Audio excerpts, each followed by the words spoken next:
నమస్తే, నేను మీ Gopi. Welcome back to our channel. ఈరోజు మనతో వచ్చరికి పొలిటికల్ అనలిస్ట్ ఇమ్మంది రామారావు గారు ఉన్నారు. సార్ నమస్తే సార్. నమస్తే బాబు. ఆంధ్రప్రదేశ్లో ఈ వాలంటరీ వ్యవస్థ అనేది ఒక ప్రశ్నార్థకంగా మారిపోయింది. సో అసలు ఈ వాలంటరీ వ్యవస్థ ఇంకా రాబోయే రోజుల్లో దీన్ని మనుగడలో ఉంటుందా, లేకపోతే నిలిపేస్తారా? అంటే ఇక్కడ వాలంటీర్ వ్యవస్థని కొనసాగించకపోయినట్టయితే ఒక ప్రమాదం, కొనసాగిస్తే ఒక ప్రమాదం. ఒకవేళ వాలంటీరీ వ్యవస్థ వాళ్ళందరూ ఇప్పుడు ఈ ఆర్థిక ఇబ్బందుల్లో ఇరుక్కున్నారు, వాళ్ళ జీవితాలు ఏమవుతాయి అన్నది ఒక ప్రశ్న.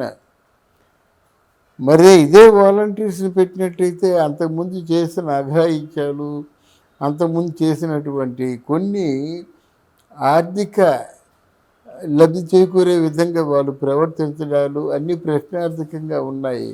పెన్షన్ ఇస్తే 100 రూపాయలు తీసుకునేవారు, తెల్ల కార్డుకి 50, డ్వాక్రా రుణాలకి 1000, ఏదో బాటా రేట్లాగా పెట్టేసుకున్నారన్నమాట.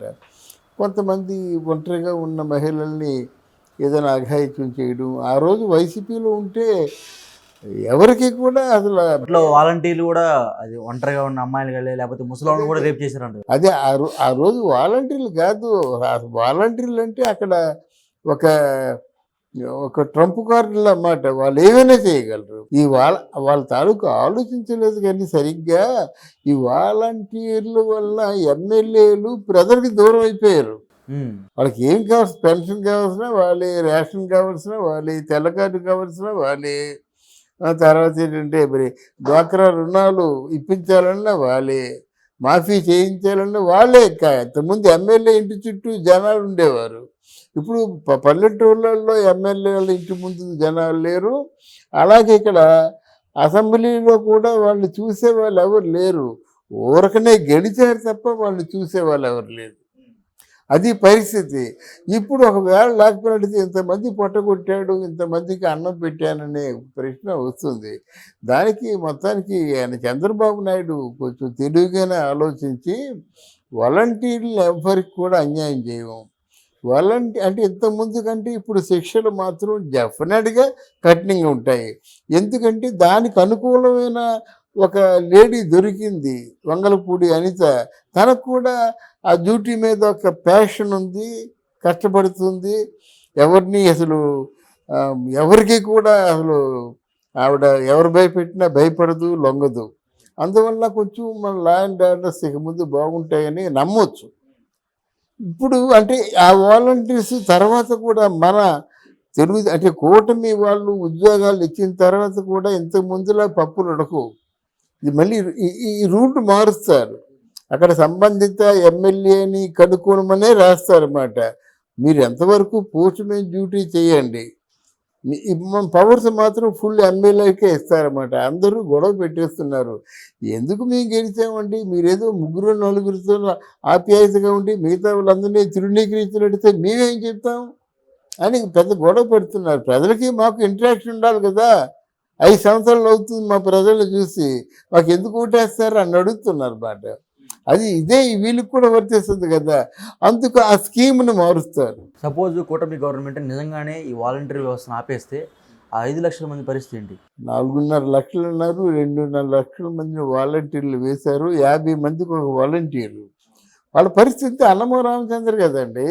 ఇప్పుడు ఏంటంటే ఈ వాలంటీరు ఉద్యోగాల్లో చేరిన వాళ్ళు అసలు అవకాశాల కోసం ప్రయత్నం చేయలేదు, ఆ రూట్లో వెళ్ళలేదు. వాళ్ళు BA చదివినా, MA చదువుకున్నా వాలంటీర్ ఉద్యోగం బాగుంది వాళ్ళకి. ఎందుకంటే రోజుకి ఎంతో కొంత వస్తుంది. రోజుకి ఏదో రకంగా బాబు రేషన్ మాకు ఇవ్వలేదు అది చెప్తే కానీ రేషన్ వాడు ఇవ్వడు. బాబు మాకు ఇలాగా ఒక తెల్ల కార్డు కావాలి, మాకేమి డబ్బులు లేవు, మాకు తెల్ల కార్డు ఖచ్చితంగా మీరు ఇవ్వాలి, మేము తీసుకోవాలి, మేము బతకాలంటారు. తెల్ల కార్డుకి ఒక కాస్ట్ ఉంది. అలాగే బాబు ఈసారి మొత్తం మునిగిపోయినాము, అక్కడ డ్వాక్రా రుణాలు ఇస్తారు కదా, మాకు ఒక 50,000 అంటే దానికి ఒక రేటు. ఇలా ఉన్నారు.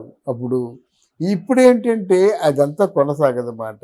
కొనసాగకుండా ఏం చేస్తారంటే వాలంటీర్లుగా నియమిస్తారు.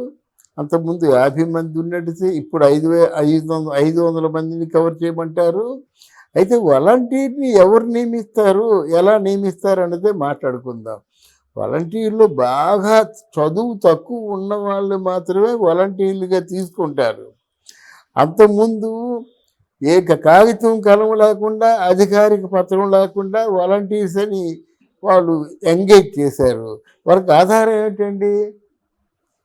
ఇప్పుడు స్టేట్ గవర్నమెంట్ ఆంధ్రప్రదేశ్ అనేటువంటి లెటర్ హెడ్ మీద మీరు ఇచ్చింది 5,000 కావచ్చు, 8,000 కావచ్చు, జీతం ఎవరికి కావాలి? ఈ వాలంటీర్గా చేర్చుకుంటున్నాము, వాలంటీర్గానే చేర్చుకుంటున్నాము అని చెప్పేసి ఆయన ఒక కీలకమైనటువంటి సందేశం ఇచ్చినట్టయితే బాగుండేది. ఏదైతే గొప్ప గొప్ప ప్రామిసులు చేశారు, లాస్ట్కి చివరికి కరివేపాకుల్లో తీసేశారు. అంటే రెండు నెలల ముందే వాళ్ళని తీసేయడం జరిగింది, ఫోన్లు తీసుకోవడం జరిగింది, మొత్తం ఇన్ఫర్మేషన్ అంతా తీసుకోవడం జరిగింది అన్నమాట. ఇప్పుడు అతి తక్కువ చదువున్న వాళ్ళు వాలంటీర్లు, ఎక్కువ చదువున్న వాళ్ళకేమో స్కిల్ డెవలప్మెంట్లో టెస్ట్ పెడుతున్నారు.